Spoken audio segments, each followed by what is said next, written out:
Boa tarde a todos, que a paz do nosso Senhor e Salvador Jesus Cristo esteja com você, meu irmão e minha irmã. A mensagem de hoje tem o seguinte tema: Vivendo para Deus.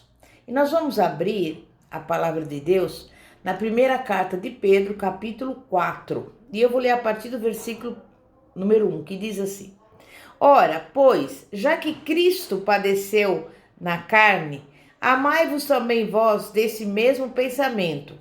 Porque aquele que padeceu na carne já passou do pecado, para que no tempo que ainda vos resta na carne, não continueis a viver para as concupiscências dos homens, mas para a vontade de Deus. Porque é bastante que no tempo passado tenhais cumprido a vontade dos gentios, andando em dissoluções, concupiscências, borrachices, glutonarias, bebedices e abomináveis idolatrias. E acho estranho não correrdes com eles no mesmo desenfreamento de dissolução, blasfemando de vós, os quais hão de dar conta do que está preparado para julgar os vivos e os mortos. Pois é por isso que foi pregado o Evangelho até aos mortos, para que, na verdade, fossem julgados segundo os homens na carne, mas tivessem segundo Deus no Espírito. Mas já está próximo o fim de todas as coisas.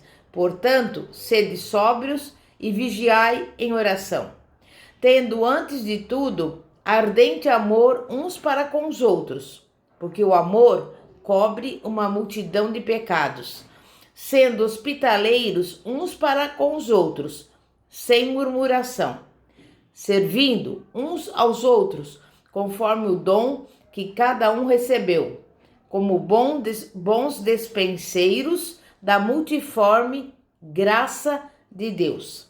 Se alguém fala, fale como entregando oráculos de Deus.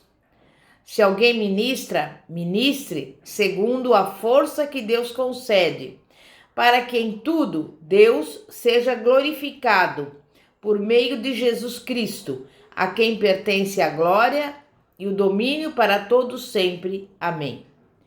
Amados, não estranheis a ardente provação que vem sobre vós, para vos experimentar, como se coisa estranha vos acontecesse. Mas regozijai-vos por serdes participantes das aflições de Cristo, para que também, na revelação da sua glória, vos regozijeis e exulteis. Se pelo nome de Cristo sois vituperados, bem-aventurados sois, porque sobre vós repousa o Espírito da glória, o Espírito de Deus. Que nenhum de vós, entretanto, padeça como homicida ou ladrão ou malfeitor ou como quem se intromete em negócios alheios. Mas se padece como cristão, não se envergonha, antes glorifique a Deus neste nome, porque já é tempo que começa o julgamento pela casa de Deus, e se começa por nós, qual será o fim daqueles que desobedecem ao Evangelho de Deus? E se o justo dificilmente se salva, onde comparecerá o ímpio pecador? Portanto, os que sofrem segundo a vontade de Deus, confiem suas almas ao fiel Criador, praticando o bem. Meu irmão e minha irmã, nós vamos neste momento orar e agradecer a Deus, porque eu sei que muita gente pode não estar entendendo essa palavra, mas nós vamos tentar explicar a você. E eu tenho a certeza que o Deus Todo-Poderoso, Ele vai abrir o seu entendimento e o seu discernimento também, em nome de Jesus. Não é fácil nós entendermos essa palavra, que tem muitos temas, né? Mas eu tenho a certeza que você que me acompanha agora neste momento Se você estiver fazendo alguma coisa que não agrada ao Senhor, você vai resolver neste momento deixar de lado o erro, o pecado, porque aqui nós vemos, né, que a palavra de Deus fala em pecado. Meu Deus e meu Pai, neste momento eu quero te pedir por todos que nos ouvem aqui neste programa, nesse canal, e quero te pedir, Pai, que aquele que necessita de conserto, que o Senhor venha visitar o seu coração, porque nós sabemos que Jesus Cristo morreu na cruz do Calvário, levando os nossos pecados, as nossas transgressões e as nossas iniquidades, para que tivéssemos a vida eterna. E eu desde já te agradeço em nome de Jesus. Nessa passagem que nós acabamos de ler, nos mostra que Jesus Cristo, que morreu na cruz do Calvário, ele morreu por você e por mim. E por isso, nós não podemos viver no pecado. O objetivo da vida cristã é a libertação do poder do pecado, que leva à morte. Portanto, como cristãos que somos, devemos viver o tempo que nos resta de vida aqui na terra, buscando a santa vontade de Deus, em vez de buscar as paixões da carne. É verdade, minha querida irmã, meu querido irmão, que você e eu devemos ser diferentes dos demais. Afinal, quando Cristo vive dentro do indivíduo, a sua presença deve fazer uma grande diferença, não é mesmo? E como pessoas nascidas de novo e como novas criaturas, vamos passar por transformações. Vai levar tempo, mas como alguém já disse, o ato de se tornar cristão é uma guinada de 180 graus. O indivíduo cuja vida se transforma na conversão talvez venha a ser desprezado pelos velhos amigos. Talvez ele seja rejeitado não só por recusar a participar de determinadas atividades, mas também porque as suas prioridades são outras e agora ele caminha em direção oposta. E a sua maneira de viver manifesta as atividades pecaminosas deles. Meu irmão e minha irmã, as outras pessoas podem dizer que você é diferente. Você já deu essa guinada de 180 graus? Nós somos chamadas por Deus para sermos criteriosas, ou em outras palavras, não sermos levadas por emoções, nem por paixões. Essa poderosa característica nos capacita a manter uma perspectiva adequada sobre a vida eterna.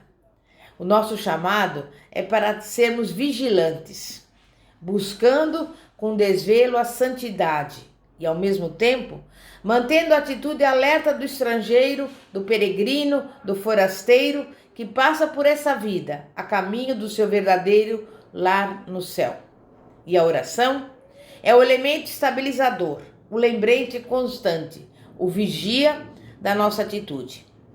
Como é que você vai orar para obter uma perspectiva adequada sobre a vida eterna? Qual é a diferença que a oração fará em sua vida diária? Você costuma refletir sobre quais as prioridades de Deus para a sua vida?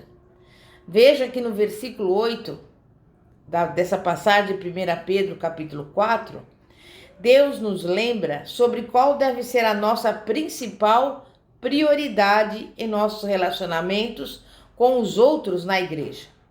Tendo, antes de tudo, ardente amor uns para com os outros.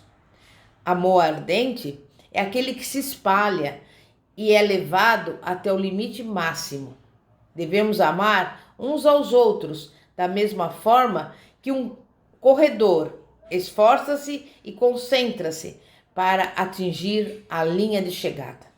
Você e eu somos peregrinas neste mundo, mas os nossos irmãos em Cristo também são. Deus diz em seguida que devemos ser mutuamente hospitaleiros, isto é, amar o forasteiro ou o peregrino. Devemos abrir as portas uns para com os outros e atender às necessidades uns dos outros enquanto estivermos na terra.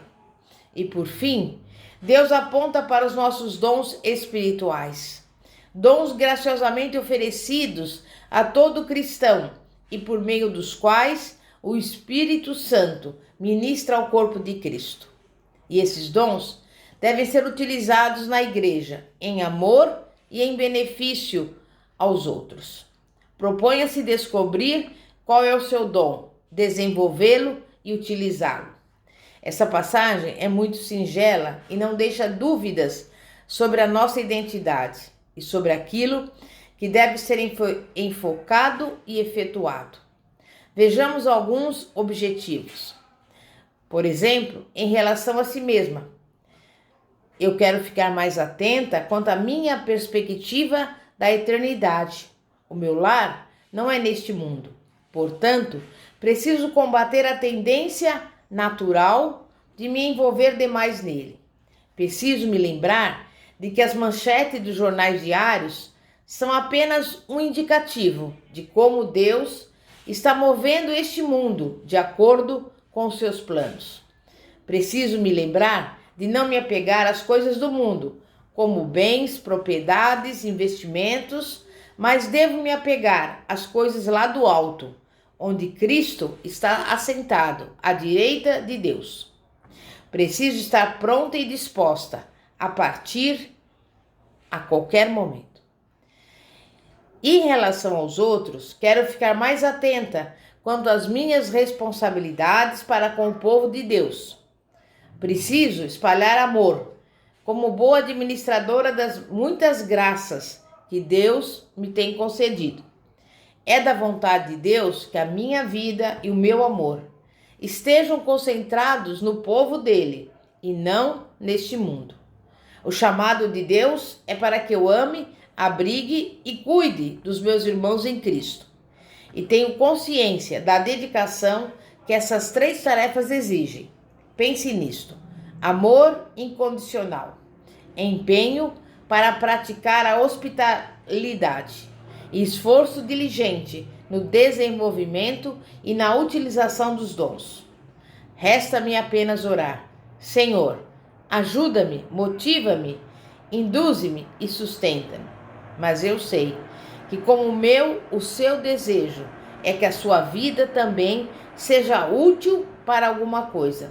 Que o tempo passado aqui na terra tenha algum significado, principalmente no reino da eternidade, e que a sua vida glorifique a Deus.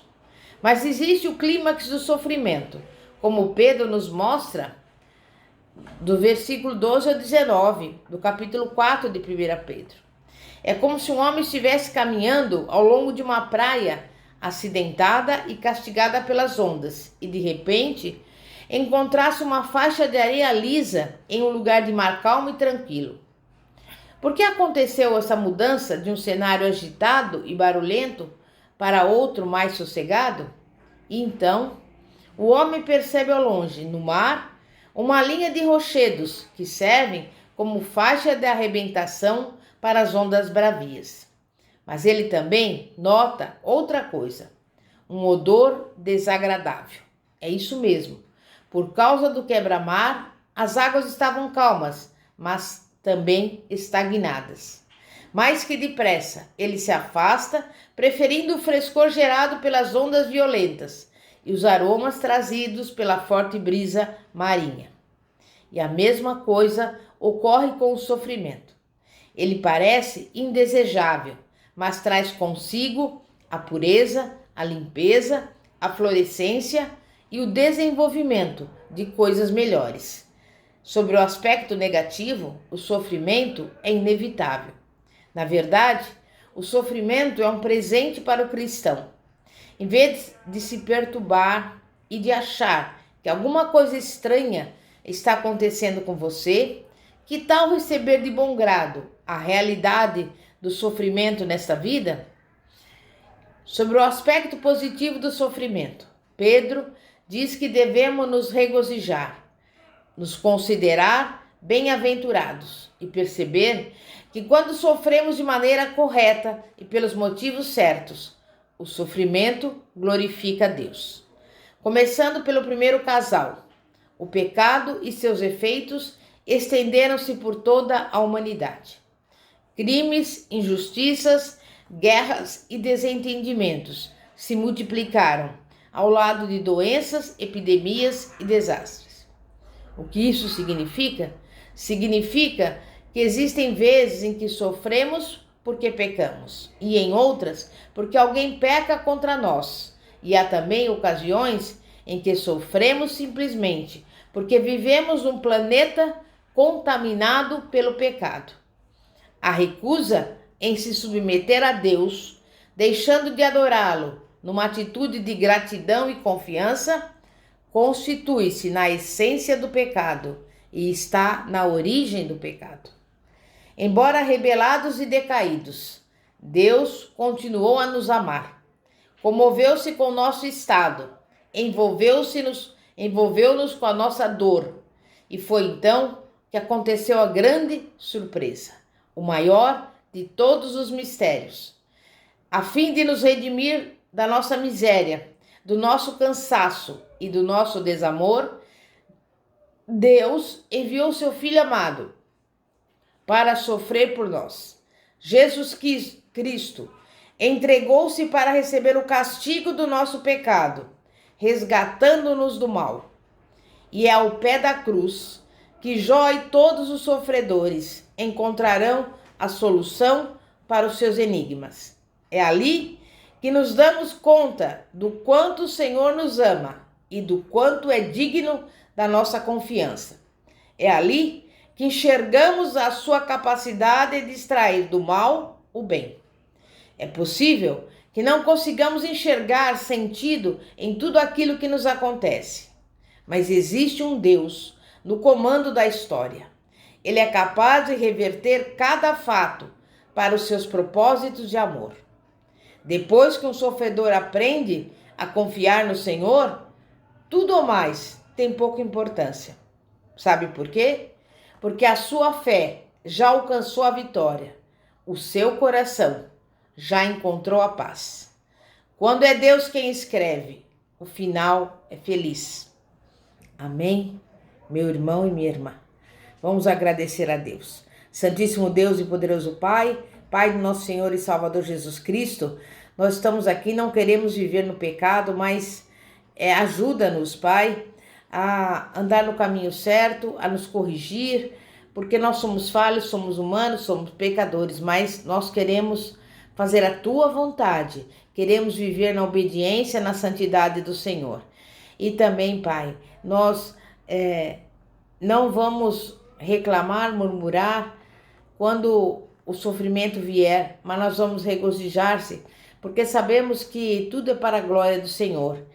Nenhuma folha cai sem a permissão de Ti, Pai. E nós estamos aqui, neste momento, agradecendo, Pai, pela nossa vida, pela nossa casa, pela nossa família, pelo nosso ministério, pelos nossos ouvintes, por todos aqueles que nos acompanham. E eu já te louvo e te agradeço por tudo, em nome de Jesus. Amém e graças a Deus. Glória a Deus. Se você gostou dessa mensagem, deixa o seu like nesse canal do YouTube, Igreja Poder de Cristo.